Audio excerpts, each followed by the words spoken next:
Ladies and gentlemen, welcome to a very, very special edition of Let's Taste with the Intrepid Wino. My name is James Garesbrook. Thank you for taking the time to watch this video.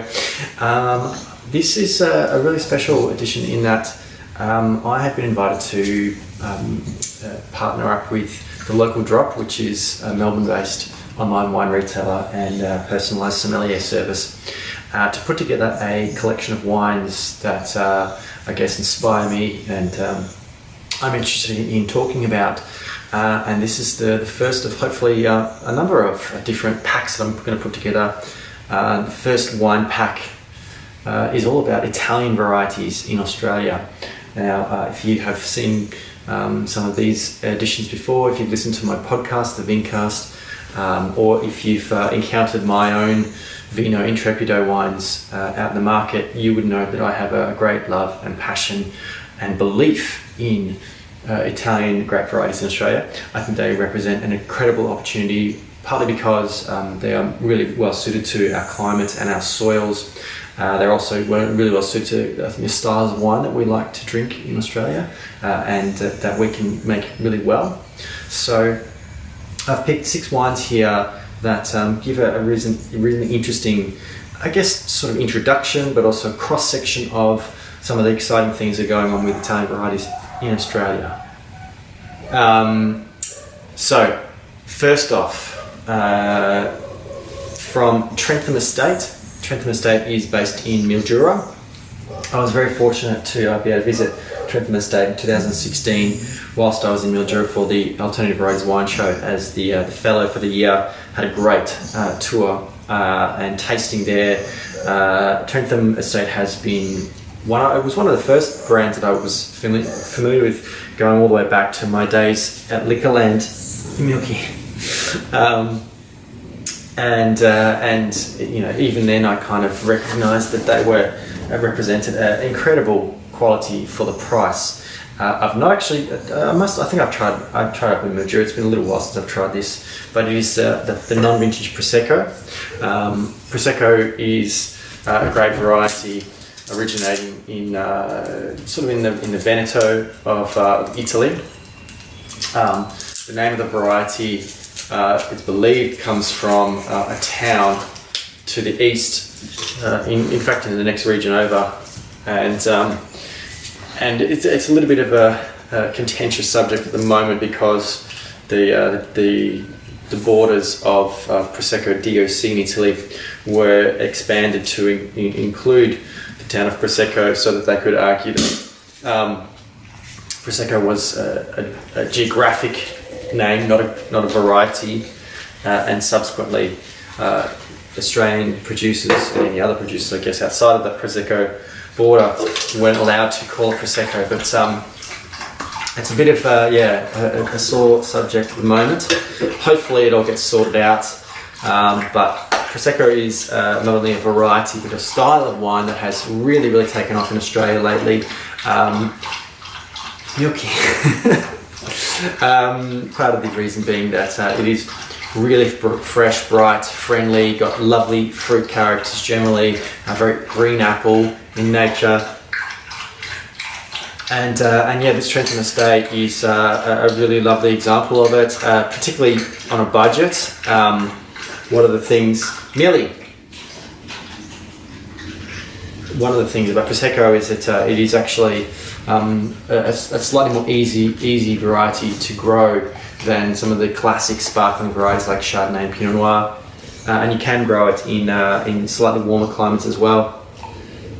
So this is the Trentham Estate. We're going to say let's taste. Sorry, Milky, you distracted me. Lovely and clean, fresh, very much, lovely fruit, apple, green apples as well.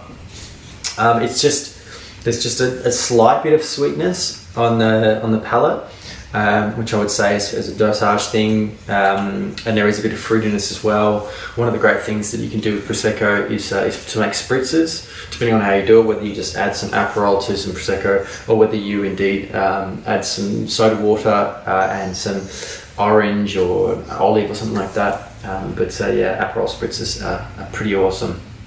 So So that's your bubbles for the pack. The second wine is one that I'm not familiar with. I'm trying this for the first time, but it certainly has come recommended. It is a Pinot Grigio. Pinot Grigio, another variety synonymous with the Veneto and Friuli, where Prosecco comes from as well. This is from the producer is Wine Unplugged, which apparently is based in the Strathbogie Ranges.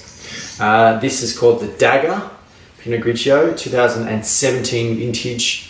Pinot Grigio is quite an adaptable variety. It's quite unusual in that it is actually it's neither white nor red.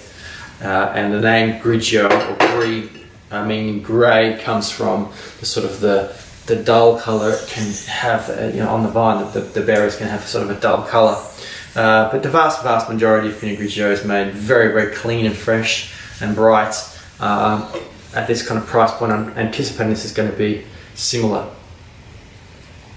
Nice and aromatic, very pretty, good fruit.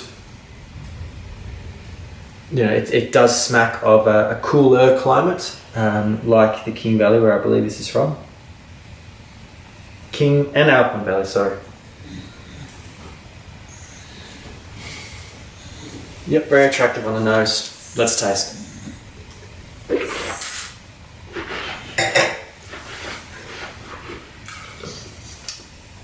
As expected, very light, very fresh, very clean, very drinkable.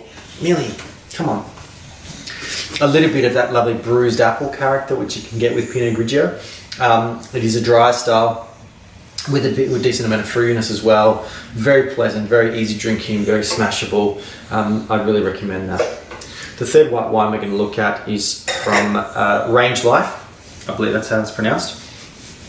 Which, if I'm not wrong, is made by Cam Marshall. This is Garganega, also from the King Valley. Garganega is, if you're not familiar with the variety, it makes up the majority of Soave. Soave, another wine from Veneto. Veneto produces a lot of wine in Italy. Typically, the majority of Soave wine is Garganega, and if you're going to use something else, you would use Trebbiano di Soave. Garganega produces some of the best white wines in Italy, and I think it has immense potential in Australia. It's still relatively new as a variety in Australia, but it's exciting to see where it goes. Hopefully someday I'll get the chance to make some wine with Garganega, because there are some Soaves that I've had the pleasure of tasting and selling as well. That's really some of the best white wines I've ever tasted, let alone from Italy. So I'm really excited to see what the 2015 vintage of the Range Life Garganega is looking like now. Really, really aromatic, beautiful, really pristine. It has a kind of a Riesling aromatic to it. Some Soaves, really good quality Soaves, kind of have a bit of a Chablis aroma, but also sometimes where there's some volcanic soils, it kind of has an Etna Bianco, Caricante kind of aroma. So yeah, really, really pretty, steely citrus aromatics, moving to that sort of lime. Again, pretty and floral. Let's taste.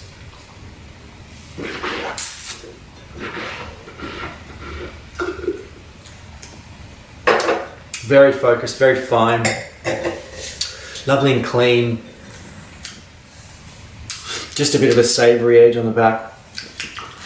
Almost like an almondy character as well. This is, I think, one of the when Italian white varieties can be at their best, when they're really pristine, very focused, with a bit of texture, and that's what makes them so good with food, in my opinion. So I think this is sitting in a really good spot now. It's got a little bit of bottle age now, so I think it's a good drink and a good introduction to Garganega as a variety. So moving on to some red wines now. We're going to start off with Unico Zelo. Unico Zelo is a producer based in the Adelaide Hills. I interviewed one half of Unico Zelo, Brendan Carter.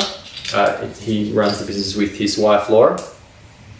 On my podcast, the Vincast, Brendan joined me across sort of 2 different recordings.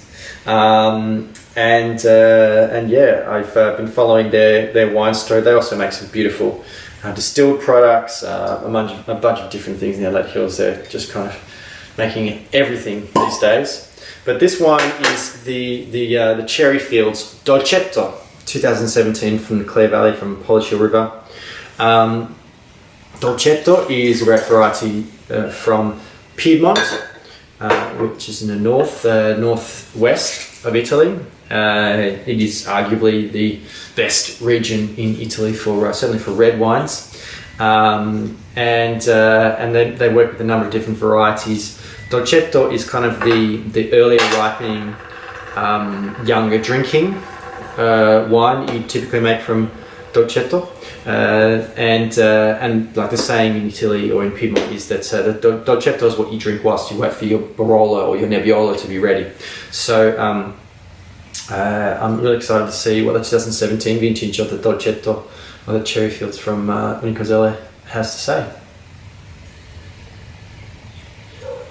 It's characteristically aromatic, but just a little bit juicier than you are more likely to see in Italy.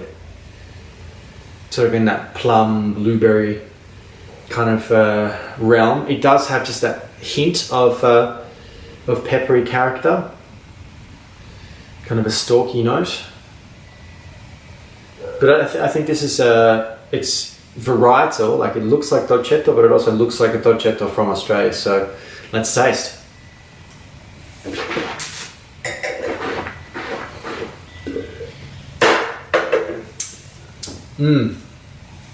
Nice and light on the palate. Again, the palate is very consistent with the aromas.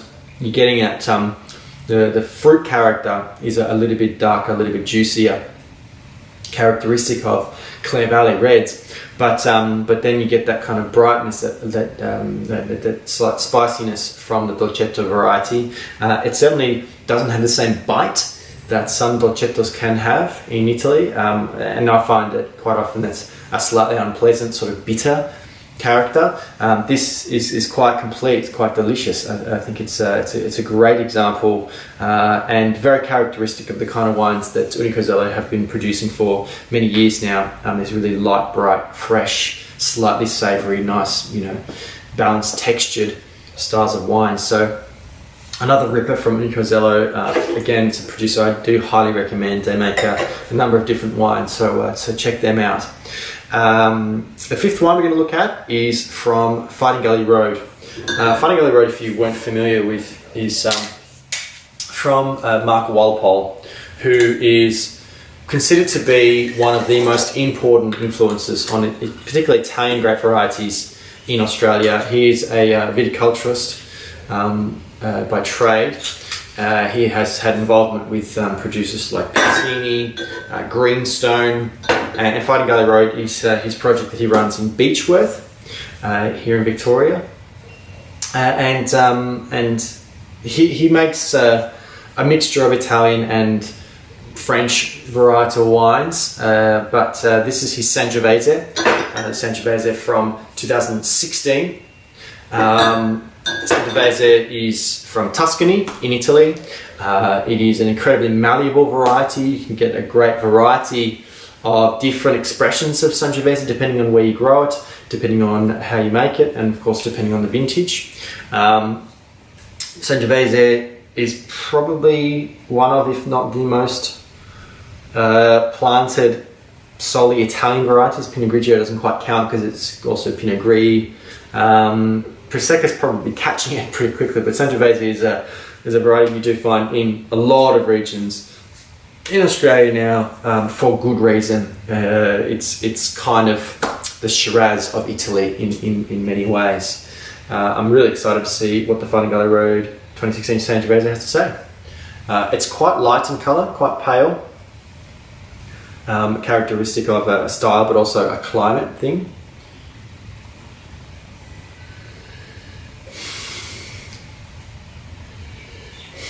has sort of a brooding nose to it, darker, but like not sort of black fruits, sort of red fruits, but there's this deep earthy, almost Amaro kind of character to it.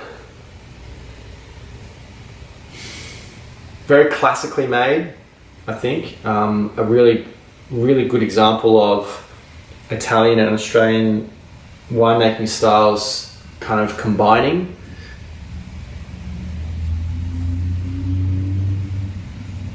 It smells delicious. Let's taste.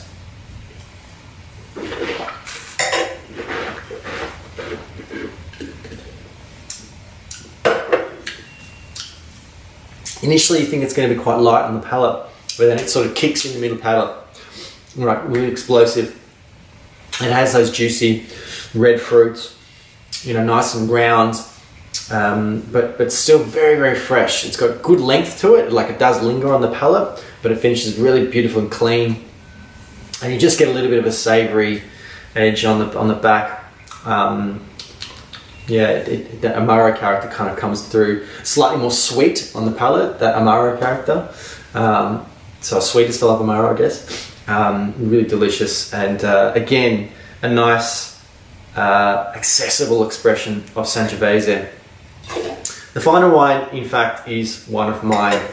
I have made three vintages now of Vino Intrepido, working across 5 different varieties, and it's been an amazing experience so far. I've had a lot of fun. It's been a great learning experience, and probably one of the wines that I'm really excited about was kind of last minute. I wasn't intending to work with this variety for a little while yet, because it is one of the most challenging, if not the most challenging varieties to work with from Italy, which is Nebbiolo. Nebbiolo is similar to Dolcetto. You found mostly in Piedmont, particularly the Langhe, or Barolo, Barbaresco, Asti, Alba more often. But I was interested to just sort of hopefully try and make a style that was a little bit lighter than people might expect from Nebbiolo. It helps that the Pyrenees is not super warm, but I kind of was slightly more influenced by Nebbiolo wines from further north in Piedmont, and also from Valtellina, which is the next region over. Much cooler areas, much lighter and more savoury in nature, and partly because of the vintage, I'm sure. What I ended up with was kind of what I was hoping for, so I'm really happy with it. You'll note that it is very light in colour. It has been described to me as being almost like a Pinot Noir expression of Nebbiolo, which I think is very apt, and I appreciate that compliment. So basically, it was harvested quite late, right at the end of April, and it was destemmed entirely. Half was pressed after 2 weeks, and the other half after 2 months. Kept in a mixture of barriques from 2010 to 2012, so there were mature barrels, blended in October, back down into barrels, and then bottled in January of 2018. One of the interesting things I found with the Nebbiolo, even when we were looking at it in the barrel, was it had a kind of a peppery note, spicy note, which is not something you typically see from Nebbiolo. Really interesting. I love this aromatically.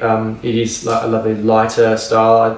I'm really excited about more light reds being made in Australia these days, and I think Italian red varieties, of course, are really well suited to those styles of wine. And so, again, I'm really happy with how this ended up. Let's taste.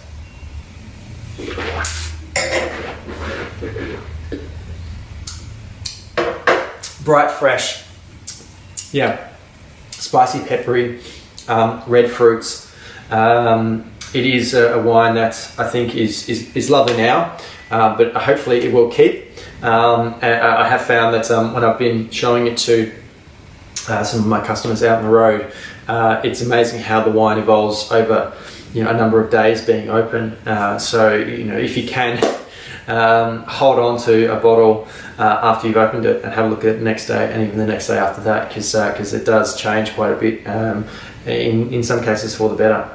So guys, I'm really excited about this little curated pack that I've done for the local drop. I really do hope you support them. Grab a 6-pack of these. It's $175 plus shipping, which is amazing value because the retail of these wines sits somewhere between 30 plus. So I think it's a great opportunity to see why I'm so excited about Italian varieties in Australia and all these producers as well. So go to the local drop. That collection will be available very soon. Just put in Intrepid Wino collection on their website. I'm sure you'll find it. And hopefully I'll be able to put together some more packs very soon. Thank you very much for watching this video. If you did like it, hit the like button, leave a comment below. I'd love to hear from you. Share it on social media, and of course subscribe to the Intrepid Wino YouTube channel. I really appreciate everyone's support. Thank you very much to the local drop for donating these samples for me to taste, and of course for inviting me to be a part of this great project. You can find out lots more information about me on my website, intrepidwino.com, as well as ways of getting in contact with me, and there's lots of different content. Check out my podcast. Hopefully I'll interview Mark Walpole at some point. It'd be good to catch up with Cam as well. And if you'd like to find out more information about the Vino and Intrepido wines, you can find that there as well. And you can find me on social media at Intrepid Wino on Instagram, Facebook, and Twitter. And you can find the Vino and Intrepido wines on Instagram and Facebook. Vino Intrepido, one word. Guys, thank you very much for watching again. Until next time, cheers.